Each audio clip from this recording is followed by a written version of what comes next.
ये क्या, आज तो स्वतंत्रता दिवस है और आज भी ऑफिस जाना पड़ रहा है। आज तो कम से कम छुट्टी मिलनी चाहिए थी। क्या आप भी काम पर जाने के ऐसे तनाव से गुजर रहे हैं? तो अभी से अपने फाइनेंशियल फ्रीडम या फाइनेंशियल इंडिपेंडेंस यानी आर्थिक आज़ादी के लिए काम करना शुरू कर दीजिए। दोस्तों, आप देख रहे हैं अपना YouTube channel be your money manager, और बी योर मनी मैनेजर की तरफ से अपने सभी दर्शकों को हैप्पी इंडिपेंडेंस डे। इस एपिसोड में हम आपको आर्थिक आज़ादी का मतलब बताएंगे और साथ ही उसे हासिल कैसे करें ये भी बताएंगे। लेकिन उससे पहले अगर अभी तक आपने इस यूट्यूब चैनल को सब्सक्राइब नहीं किया है तो जल्दी से सब्सक्राइब करें। साथ ही साथ अपने दोस्तों, रिश्तेदारों, जान पहचान वालों को भी इस यूट्यूब चैनल को सब्सक्राइब करने के लिए कहें, सवाल पूछने के लिए कहें, क्योंकि पैसों से जुड़े हुए हर सवालों के जवाब यहाँ दिए जाते हैं। दोस्तों, स्वतंत्रता दिवस के मौके पर हम सब देशवासी जमकर जश्न मनाते हैं। क्यों? सच है ना? क्योंकि आज़ादी हर किसी को अच्छी लगती है। बंधन मुक्त जिंदगी जीना हर किसी की ख्वाहिश होती है। 15 अगस्त 1947 को हमें राजनीतिक आज़ादी मिली थी, इसलिए हम हर साल इस दिन जश्न मनाते हैं। लेकिन आप अगर आर्थिक आज़ादी यानी फाइनेंशियल फ्रीडम या फाइनेंशियल इंडिपेंडेंस हासिल कर लेंगे तो अपने घर का खर्च चलाने और अपने भविष्य की ज़रूरतों को पूरी करने के लिए आपको काम पर जाने की मजबूरी से आज़ादी मिल जाएगी। तो आज का सबसे बड़ा सवाल है कि देश तो आज़ाद है, लेकिन क्या आप आज़ाद हैं? अगर हैं तो ठीक है, नहीं तो आज़ादी के लिए काम करना आज से शुरू कर दीजिए। और वो आज़ादी आर्थिक आज़ादी होनी चाहिए। आप सोच रहे होंगे कि ये सब संभव कैसे होगा? तो संभव है दोस्तों, लेकिन इसके लिए आपको करने होंगे ये 6 काम। इसमें पहला काम है बचत और निवेश करें। फालतू खर्चे बंद करके पैसे बचाएं। लोन जितना जल्दी हो ख़त्म कर दें। कुल सैलरी का कम से कम 20 से 25% पैसे बचाएं और बचे हुए पैसों का सही जगह पर निवेश करें। तो जितनी जल्दी निवेश शुरू करेंगे, लंबे समय में उतना ही ज़्यादा पैसा जमा होगा। लंबी अवधि में निवेश पर चक्रवृद्धि ब्याज यानी ब्याज पर ब्याज का फ़ायदा भी मिलेगा। इसको आप एक उदाहरण से समझिए।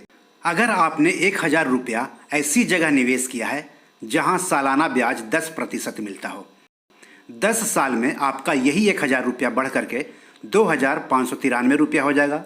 20 साल में 6727 रुपये, 30 साल में 17449 रुपये, 40 साल में 45,259 रुपये, जबकि 50 साल में 1,17,390 रुपये हो जाएगा। सोचिए, 1000 रुपया बढ़ करके इतना हो जा रहा है, तो अगर आप सैलरी का 20 से 25% बचाकर उसे सही जगह पर सोच समझ कर निवेश करेंगे तो कितना हो जाएगा। दूसरा काम जो आपको करना है वो है शेयर में पैसे लगाएं। अपने निवेश पोर्टफोलियो में अच्छे शेयर शामिल करें। शेयर में पैसे लगाना रिस्की और जटिल है, लेकिन लंबे समय में सबसे ज़्यादा रिटर्न देने वाला भी यही है।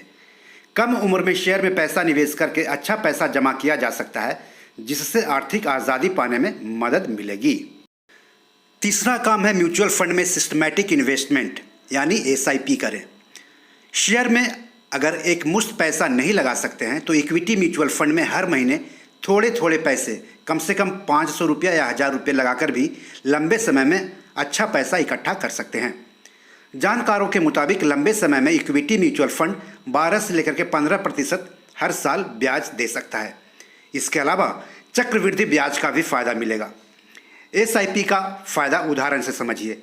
आपने हर महीने 1000 रुपये से अच्छी इक्विटी म्यूचुअल फंड स्कीम जो कि सालाना करीब 12% का रिटर्न देती हो में SIP शुरू किया।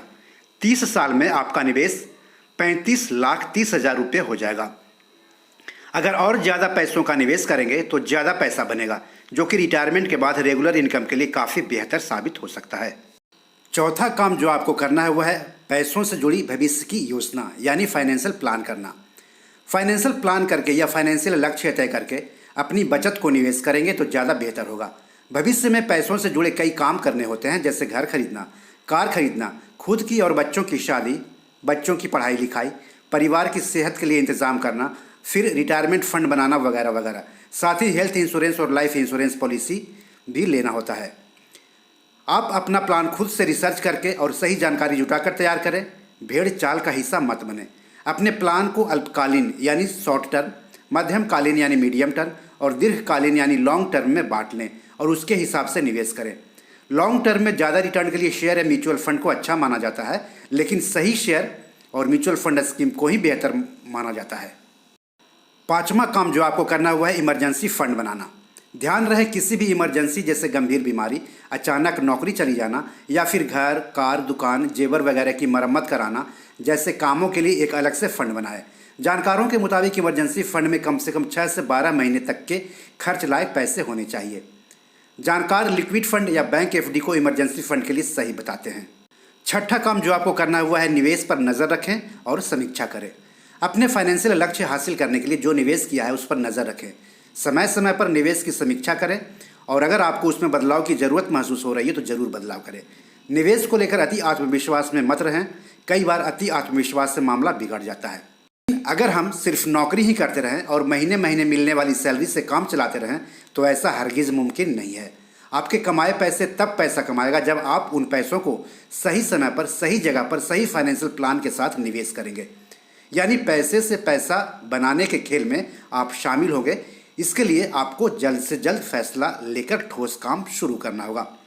दोस्तों, आज़ादी चाहे राजनीतिक हो या फिर आर्थिक, हमें समर्पण और जुनून के साथ उसे हासिल करने में जुटना होता है। जैसे देश की राजनीतिक आज़ादी के लिए समर्पण, लगन, जुनून आज़ादी के सिपाहियों ने दिखाया, हमें भी आर्थिक आज़ादी के लिए वैसा ही करना होगा।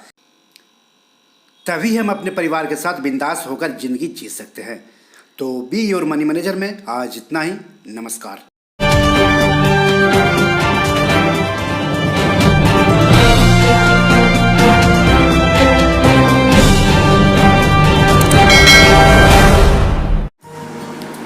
दोस्तों, ये हमारी 7 किताब है जो कि अमेज़ॉन पर पब्लिश्ड है।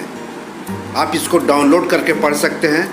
इसमें आपको पैसों के बारे में, निवेश के बारे में हिंदी में अच्छी जानकारी मिलेगी। साथ ही साथ कुछ कविताओं की भी किताब है जो ज़िंदगी की हकीकत बताएगी।